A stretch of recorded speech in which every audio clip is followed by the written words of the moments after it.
رمضان کے روزوں کے ساتھ دعا کا تذکرہ کیا. وَإِذَا سَأَلَكَ عِبَادِي عَنِّي فَإِنِّي قَرِيبٌ. فرمایا کہ اے نبی آپ ان سے یہ کہہ دیجئے کہ جب میرے بندے میرے بارے میں پوچھیں تو آپ ان کو بتا دیں کہ میں تمہارے قریب ہوں. اجیب دعوت الداعی اذا دعان. جب کوئی مجھے پکارتا ہے تو میں اس کی دعوت کا، اس کی دعا کا جواب دیتا ہوں. دعا اور رمضان یہ دونوں ساتھ ساتھ ہیں.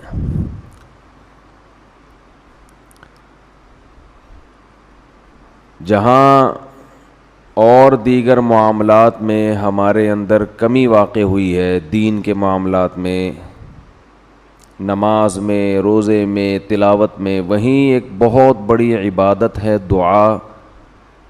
اس میں بھی لوگ پیچھے ہٹ گئے ہیں.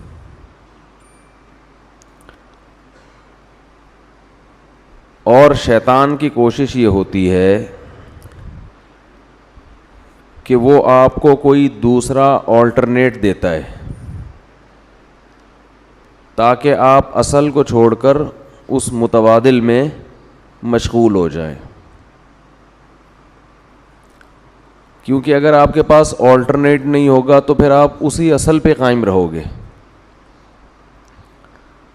حکومت جب کوئی سڑک بناتی ہے، بلکہ پہلے سے جو سڑک ہے اس میں ریپیئرنگ کا کام کرتی ہے، تو لوگوں کو متبادل راستہ دیتی ہے. لکھا ہوتا ہے نا کہ آگے کام ہو رہا ہے، ہم معذرت خواہ ہیں، متبادل راستہ. وہ کچے میں ہوتا ہے متبادل، وہاں آپ اتار کے تھوڑا سا آگے ٹرن ماریں گے تو دوبارہ ہائی وے پہ چڑھ جائیں گے آپ.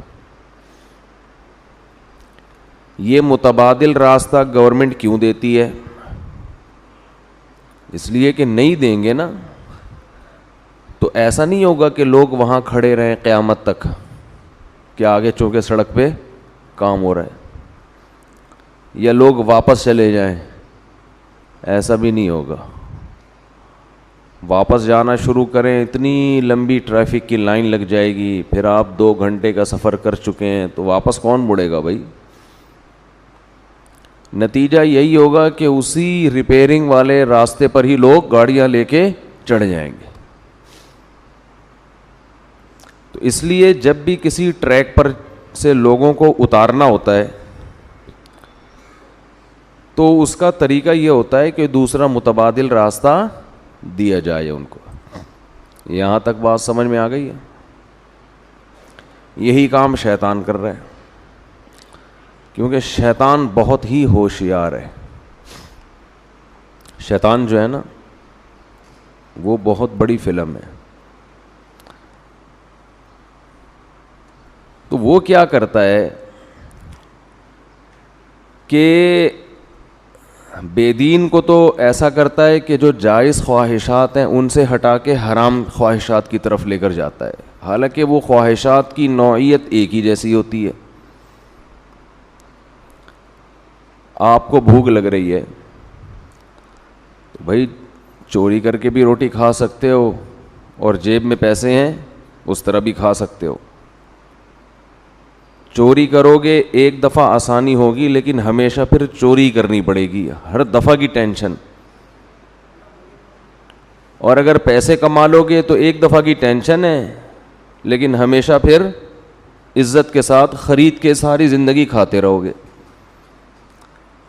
اب بھوک تو پوری کرنی ہے نا، تو شیطان کیا کرتا ہے، چور کو حلال راستہ سے ہٹا کے حرام بتاتا ہے، جس میں ٹینشن بھی زیادہ، ڈپریشن بھی، ضمیر بھی ملامت کرے گا، عزت کا جنازہ بھی نکلے گا.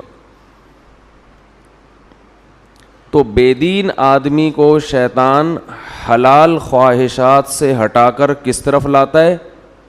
بولے نا یار، حرام. وہ نکاح سے ہٹائے گا، زنا کی طرف لائے گا. تو ہر چیز میں ایسا ہی کرے گا شیطان.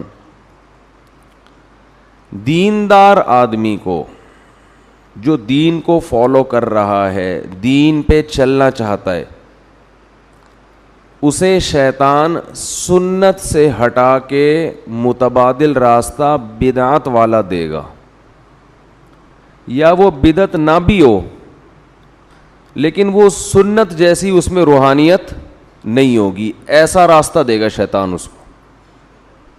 سمجھ میں میرا خیال ہے آ رہی ہے بات, تھوڑی کہ ہمیشہ سمجھ میں نہ آئے, کبھی کبھی آتی بھی ہے. تو ہمیشہ ایسا راستہ دے گا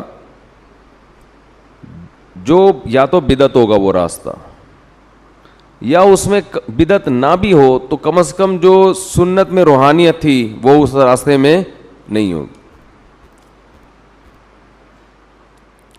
دعا کے معاملے میں بھی شیطان نے یہی کام کیا ہے.